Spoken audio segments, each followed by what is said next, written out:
First off, I want to thank you all for the amazing support you've shown to the podcast. How many times you have started hours-long podcasts and never able to finish, and when you went back, you find it difficult to connect with podcasts. To avoid that, please subscribe to most advanced, featured, and accurate quick podcast summaries on Apple Podcasts, Spotify, and YouTube. It will save you from spending 15 to 20 hours per week catching up. It's a great way to stay informed while saving time for less than the price of candy in most places. Here's a rundown on this past weekend with Theo Von episode 561, featuring Ari Shaffir by Theo Von Form. Theo Von announced his upcoming tour dates, including stops in East Lansing, Victoria, College Station, Belton, Oxford, Tuscaloosa, Nashville, Winnipeg, and Calgary. All tickets are available at theovon.com. Shaffir's latest special, America's Sweetheart, is now on Netflix, and he's currently on his farewell tour. The conversation shifted with a discussion about burritos and serving sizes. Theo Von mentioned that some serving sizes are alarming, and Ari Shaffir joked that he's a dog and will eat anything, even if it's not good for him. They talked about how sometimes it's hard to stop eating even when you know you should. The topic then shifted to an interview Theo Von did with Donald Trump. Shaffir praised the interview, saying it was unique and that Theo Von had a great attitude. Theo Von mentioned that he was exhausted during the interview and didn't want to do it, but he's grateful that people have supported him. They discussed how some people think the interview had an effect on the election, but Theo Von doesn't think that's true. Ari Shaffir talked about how he hates when big guys have a set amount of time for an interview, and he wishes they could just go until they're done. Theo Von agreed, saying that it's interesting to see how much of what politicians do is planned and scripted. They discussed how Kamala Harris's campaign strategist wasn't very good and how James Carville would have done a better job. The conversation then turned to a dream Theo Von had about interviewing Tim Walz, a guy who was on a losing team. Ari Shaffir joked that he's a loser guy, and they talked about how it's hard to know what celebrities are really like. They discussed how George Bush Jr. mispronounced the word nuclear, and how it's funny that people think he didn't know how to pronounce it. Ari Shaffir shared a story about meeting James Carville at a commercial shoot and being too nervous to talk to him. Theo Von talked about a time when Johnny Depp was at the Comedy Store, and how everyone was trying to be in his presence. They discussed how celebrities have changed over time, and how social media has made everyone a star.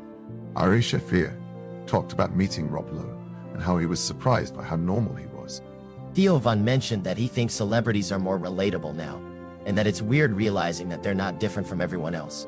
Ari Shaffir joked that studio executives should get younger stars, like Timothée Chalamet, instead of relying on older stars like Matt Damon or Brad Pitt. Theo Von suggested getting a lesbian who's a Timothée Chalamet impersonator, and Ari Shaffir laughed at the idea. Ari mentioned that he's not living in Austin, but rather New York, where he's still recognized and mobbed by fans. Theo asked Ari about his thoughts on the Austin comedy scene, and Ari replied that it's exciting, but they need to acknowledge their weaknesses in order to improve. He noted that there's a lack of self-hatred and criticism, which is necessary for growth. Theo agreed, saying that the scene has been successful from the start, with comedians like Joe Rogan and Tom Segura drawing big crowds seeing. Ari joked that the scene is like the Jean Benet of comedy, with young comedians achieving success quickly without struggling. The conversation turned to the topic of honest reps, with Ari saying that it's hard to get an honest reaction from audiences when you're a well-known comedian. Theo agreed, saying that audiences often know your backstory and are already fans. Ari mentioned that he's had experiences where he's gone up on stage and received a lukewarm response, only to realize that the audience didn't know who he was. Theo shared a similar experience, saying that he's had to win over audiences who didn't know him. The two comedians also discussed the energy of the Austin comedy scene, with Ari saying that it's a fun and exciting place to perform. Theo mentioned that he's considering getting a house in Austin so he can work on his comedy more. Ari joked that he's a star in Austin and can't get any work done because everyone wants to hang out with him. Theo agreed, saying that it's a great place to get a real rep for your comedy. He also plugged Liquid Vorthor, a hydration product that he's become addicted to. He talked about the Chairman Plus electric foil shaver by Manscaped, which he said is a game changer for grooming. Ari and Theo also discussed Louis T.K., with Theo saying that he's the funniest person he's ever seen.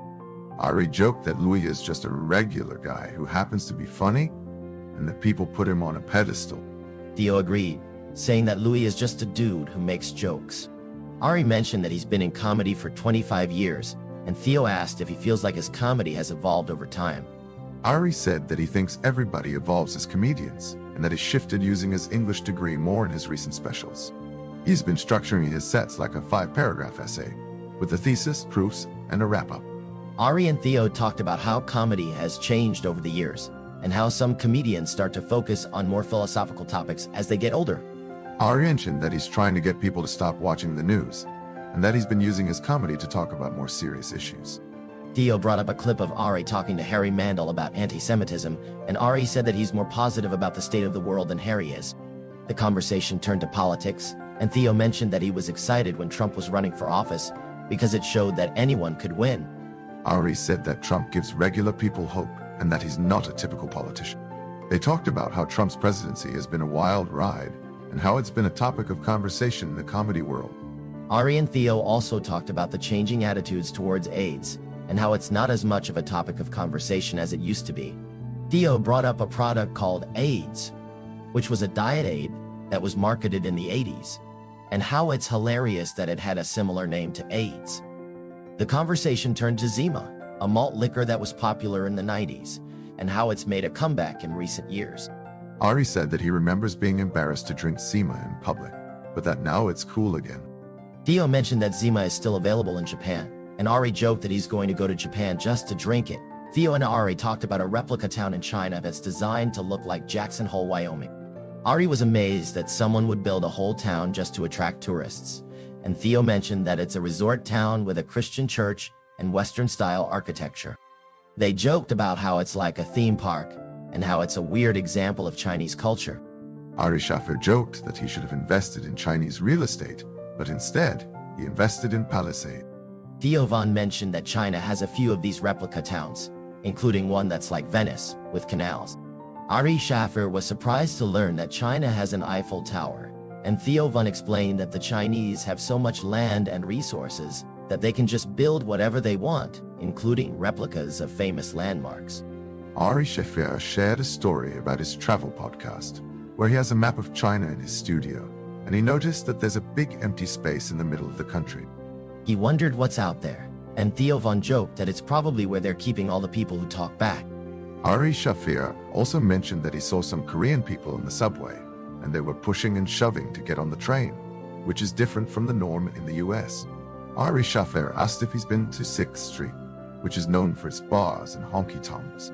Theo Von said that it's a violent atmosphere with people vomiting on each other, and that they've even added horses to the mix, which occasionally shit on the street. Ari Shaffir joked that it's like they're trying to create a crazy scene. The conversation also touched on the topic of living forever, with Theo Von believing that kids born today will have the chance to live forever.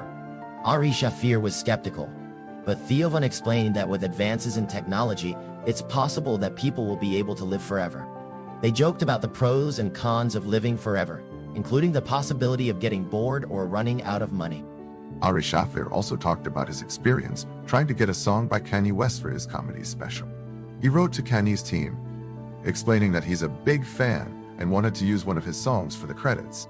However, Kanye's team responded by saying that he goes by Ye now. And Ari Shaffir was like, fuck, I'm never going to get it. Theo Von joked that Kanye's mind must be a crazy place, and that he's probably always thinking about music. Ari Shaffir joked that he's had a vasectomy, and Theo Von shared that he's never ejaculated inside a woman. Ari Shaffir was surprised and joked that Theo Von hasn't lived. Ari Shaffir jokingly suggests finding a postmenopausal woman, but Theo wants a regular wife who likes him for who he is. They start discussing the Golden Girls, and Ari makes a hot take that the show is just like Sex and the City, but with older women playing the roles. Theo wonders if being gay will ever be cured, or if it will be possible to hack the genetics to change someone's sexual orientation. Ari thinks that even if a cure were possible, it wouldn't be a priority for scientists or society. The conversation turns to vaccines and the conspiracy theory that they can make kids gay or trans. They discuss how kids these days are more open-minded and accepting, and how that's a good thing. Theo brings up the topic of prostitution in Bushwick, specifically mentioning that he's heard rumors of Haitian hookers in the area. Ari is skeptical and hasn't heard anything about it. They discuss how some people might engage in casual hooking for extra cash, but it's not something that's widely accepted or talked about. They discuss the importance of free speech and how social media companies are limiting it. Ari mentions that he's had Tucker Carlson on his podcast, but only to talk about travel, and that he doesn't get involved in politics. Ari thinks it's weird that people were glad-handing each other and celebrating success, but not actually doing anything meaningful. They discuss the food at the ball, which Theo says was not good, and how there were only 30 chairs in the whole ballroom. Ari brings up the topic of big tech and how companies like Google and Facebook are deciding our fates. Theo agrees that it's a problem, and that someone like Zuckerberg should be held accountable for the harm that his company is causing. Ari thinks that the government should have some oversight and regulation of these companies, but Theo is skeptical. They discuss the topic of porn and how it's not good for society. Ari thinks that there should be some oversight and regulation of the porn industry, just like with THC gummies that are marketed to kids. Theo agrees and mentions that Steve Simone is always smiling and eating gummies. They talk about AI and how it's becoming more prevalent in all industries. Theo mentions that Oracle Cloud Infrastructure is a fast and secure platform for AI and machine learning workloads, and that it's 50% less expensive than other cloud services. He also talks about ShipStation, a shipping software that can help e-commerce businesses streamline their order fulfillment process. He's saying that just because the government allows it doesn't mean it's okay. He brings up the example of baby formula and how some companies are adding unhealthy ingredients to it. Ari Shaffir agrees and says that there should be some regulation to prevent this kind of thing from happening. He compares it to laws that regulate noise levels in parks and how we need to find a balance between freedom and protection. Theo brings up the topic of Pornhub and how they had unregulated content on their site, including videos of minors and non-consensual sex. Ari Shaffir is outraged and says that this is a clear example of a company prioritizing profit over people's well-being. He says that we need to hold companies like this accountable, and that the government should be doing more to regulate them. Ari Shaffir talks about how he hates starting his day by reading Twitter and getting angry. He says that it's not a good way to start the day, and that it's better to start with something pleasant. He says that this kind of thing can have a lasting impact on people's mental health. Theo talks about how Mark Zuckerberg is not doing enough to regulate Facebook, and that he's just trying to make money. Ari Shaffir agrees and says that Zuckerberg is not doing enough to protect people's privacy and well-being. He says that we need to hold him accountable, and that he should be doing more to regulate the platform. Ari Shaffir talks about how the Sackler family, who owns Purdue Pharma, is still making money off of OxyContin despite the opioid crisis. He says that they're not paying the fines they've been given, and that they're still pushing the drug on people. Theo agrees and says that this is a clear example of a company prioritizing profit over people's well-being. Theo reads a news article about how the Sackler family has agreed to pay $7.40 billion to settle the opioid lawsuit. Ari Shaffir is skeptical and says that this is just a drop in the bucket compared to how much money they've made off of OxyContin. He says that they should be held accountable and that they should be paying more. Ari Shaffir talks about how the government is not doing enough to regulate companies and that they're not holding them accountable. He says that this is why we need to take matters into our own hands and demand change. Theo agrees and says that we need to start talking about these issues and holding people accountable. Theo talks about how he would like to see the Sackler family held accountable for their role in the opioid crisis. Ari Shaffir agrees and says that they should be sentenced to death. Theo says that this is a drastic measure, but that something needs to be done. Ari Shaffir talks about how the opioid crisis is affecting people's lives and that it's not just about addiction. He says that it's about the impact it has on people's families and communities. Theo agrees and says that we need to start talking about these issues and finding solutions. Theo and Ari Shaffir start joking around and making fun of a video of a guy trying to smoke his own penis. They make light of the situation and start cracking jokes. They then start talking about cockfighting and midget wrestling and how they're not sure what's more disturbing. They make jokes about the odds of a fight between 3 midgets and 2 gay men and how they would place their bets. They continue to joke around and make light of the situation.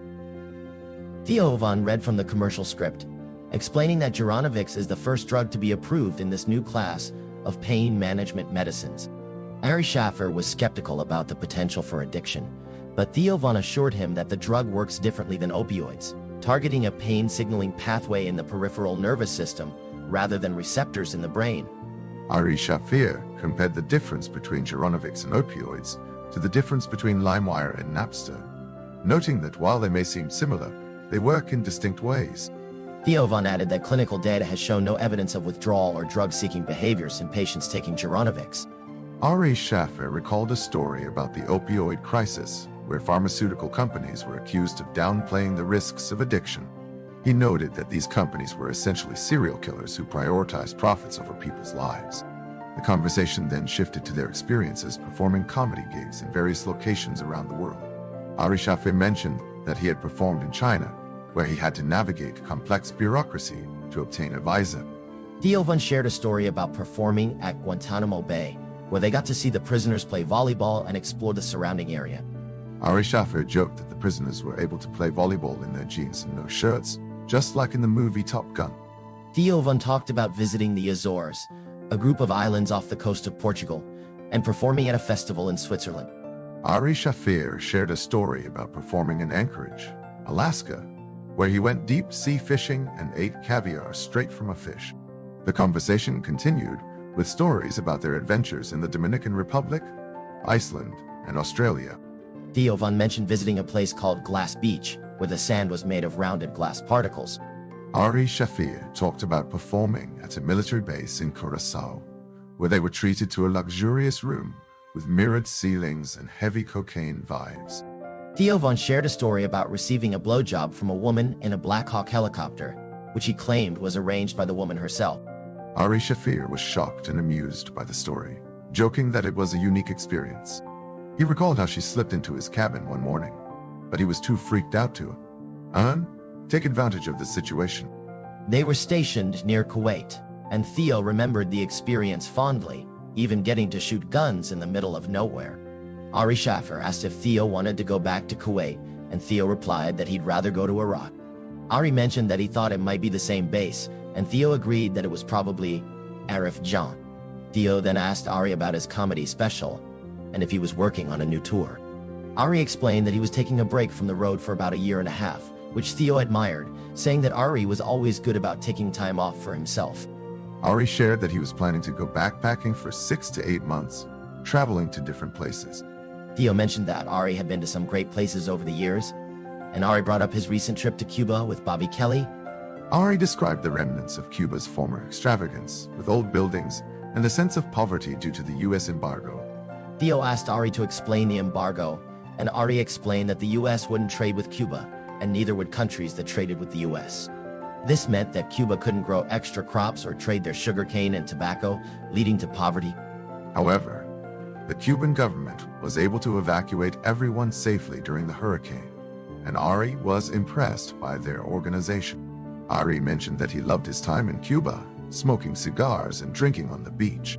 He practiced his Spanish and had a great time, despite the hurricane putting a damper on their plans. Theo asked if there was a nightlife in Cuba, and Ari described the dancing and music, saying that everyone was out and having a good time. He even got picked up to dance by a hot black woman, and he took a salsa class. Theo shared his own experience in Cuba, which was part of a semester at sea program. He met Fidel Castro, who spoke to their group, and they had a wild time, even stumbling upon a party with prostitutes. Ari laughed and said that there were a lot of hookers in Cuba, but he didn't partake. Theo and Ari commiserated about the lack of access to basic necessities in Cuba, with Theo recalling how they threw everything they had off the edge of their ship to help the locals. Ari agreed that it was crazy to see such a cultural difference, where people didn't have access to simple things like shoes. Theo brought up his time in Cuba again, mentioning that they served horse meat at a conference, and they had to wear translator machines to understand Fidel's speeches. Ari and Theo both reflected on their experiences in Cuba, marveling at the cultural differences and the resilience of the Cuban people. One kid even got Castro to sign his passport, which Theo thought was pretty cool. Ari Shaffir was impressed by this and asked Theo if he had met Castro, but Theo said he didn't think so, he just saw him speak. Theo then shifted talking about his time on a cruise ship, where he would often dock in different ports and experience the local culture. He mentioned that sometimes the ports were cool, like Miami, but other times they were more industrial, like Jersey. Ari Shaffir shifted talking about his own experiences traveling, specifically about his time in Trinidad and Tobago, where he went for a carnival. He said it was an amazing experience, with lots of dancing and drinking, and he even got to wear a costume and participate in the festivities. Theo asked him about the carnival, and Ari explained that it was a month-long celebration with parties and parades. He also mentioned that the people in Trinidad and Tobago have a different attitude towards work and play, where they prioritize having fun and letting loose. Theo brought up the topic of Juver, a traditional carnival celebration in the Caribbean, and Ari shifted talking about his experiences with it. He said that it was a wild and fun celebration with people throwing paint and mud at each other, and that it was a great way to let loose and have fun. Theo asked Ari if he had noticed any differences between traveling to different countries and experiencing their cultures, and Ari said that he had. He mentioned that in some places, like Cuba, the food was cleaner and healthier, and that people had a different attitude towards work and play. Ari also shifted talking about the concept of whining, a dance move that involves rubbing up against someone, and Theo asked him to explain it. Ari said that it was a popular dance move in Trinidad and Tobago, and that it was a fun way to let loose and have fun. Theo then brought up the topic of Australians and their love of traveling, and Ari said that he had noticed that Australians were always on the move, traveling to different countries and experiencing new cultures. The conversation then turned to the topic of UFOs and aliens, with Theo mentioning that he had heard that UFOs had been spotted in the water. Ari was skeptical, saying that it was always hard to tell what was real and what was just a hoax. Theo then shifted talking about a recent news article about a UFO sighting in the water, and Ari joked that it was probably just a bunch of rocks that had broken down in a certain way. Theo and Ari shifted talking about a place called Bariloche in Argentina, which Theo had heard about as a kid and had always wanted to visit. Ari said that it looked like a beautiful place, with cold weather and a great natural landscape. Theo said that he wanted to visit it someday, and Ari agreed that it would be a great place to go. He loved it. And Ari Shaffir chimed in, describing the kind of people he encounters on his travels: weird, cool, isolated, and strange individuals. He mentioned a movie that came to mind, Wicker Man, where a guy is burned alive in a bar. Theo shared that he had a fondness for La Crosse, Wisconsin, a beautiful place with a perfect downtown area. Theo expressed his admiration for Ari's ability to have fun and try new things. And Ari mentioned that he's been doing a lot of that lately, taking time to chill out and enjoy the journey. Theo shared his idea of getting a camper and traveling around the country, interviewing regular people in different places. Ari Shaffir thought it was a great idea and mentioned that he's been doing something similar with his podcast, Tripping with Ari. Theo talked about his experience on a cruise ship, where he met a girl who had a wild story about getting knocked up by a mariachi player in Vietnam. Ari Shaffir joked that it sounded like Fantasy Island, and Theo explained that it was actually a program called Semester at Sea, where students take classes on a cruise ship and then get to explore different ports. Ari Shaffir asked if Theo thought Fantasy Island was a precursor to Epstein Island, but Theo didn't know what Fantasy Island was. Ari Shaffir explained that it was a TV show, and Theo mentioned that his buddy's dad was in Love Boat. The conversation turned to Joe Rogan, and Theo mentioned that Ari had brought up some interesting information on his show, like the fact that there are exploding bees. Ari Shaffir talked about his new special, America's Sweetheart, and how he wanted to get through to people with humor and make them feel good. Theo congratulated him on the special and mentioned that he's going on tour. Ari Shaffir said that he's doing a farewell tour before he goes backpacking, and Theo thought it was a great idea. Ari Shaffir suggested that they do an episode of Tripping with Ari together, and Theo agreed. They talked about the idea of planning a trip being hectic, but once you're on the plane, it's the best decision you ever made. Ari Shaffir shared a story about his booker in Romania who finally took the plunge and bought a ticket to Thailand, and how it changed his life. Theo compared it to a pizza place merging with Baskin-Robbins, and Ari Shaffir laughed, saying that it was a great combination. He's a man who's always pushing the boundaries, and it's clear that he's on a roll. Ari's response is met with a nod of approval, and the conversation comes to a close with a heartfelt thank you for hanging out. Ari Shaffir's thoughts then turn to his current state, feeling like he's floating on the breeze, much like the leaves that are falling around him. He's searching for a sense of peace, and he's convinced that he'll find it once he reaches solid ground. This feeling is deep within his bones, and he's confident that it's just a matter of time before he achieves it. However, he's aware that it's going to take some effort to get there. Thank you for tuning in. please click follow button, and just remember, subscription is only $1 per month. Leave a comment or review. Until next time, happy listening.